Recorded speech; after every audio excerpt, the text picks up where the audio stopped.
حسبي ربي جل الله ما في قلبي غير الله نور محمد صلى الله لا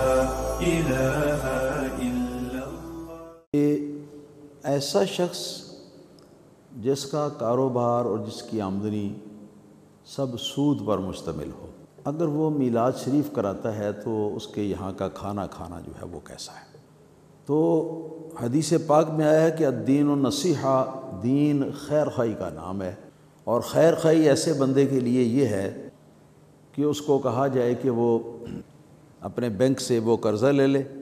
اور قرضہ لے کے ان پیسوں سے وہ میلاد شریف کرائے، کھانا تبرک وغیرہ بھی تیار کرائے، اور اس کا اعلان بھی کر دے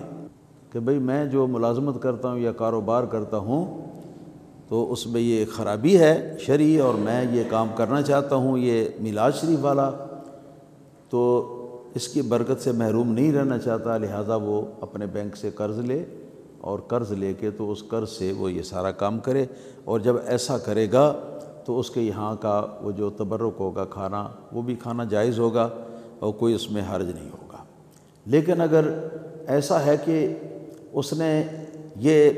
طریقہ کار جو ہے اس کو اختیار نہیں کیا ہے، بلکہ ڈائریکٹ اس نے یہ سارا کام جو ہے وہ اپنے پیسوں سے کر دیا ہے، اور یقین ہے اگر کہ وہ پیسے جو ہیں جن سے یہ کام کیا گیا ہے یہ سودی پیسوں کے سے یہ کام کیا گیا ہے، تو ایسی صورت میں اس کے یہاں کا کھانا کھانا جو ہے جس کو تبرک کہتے ہیں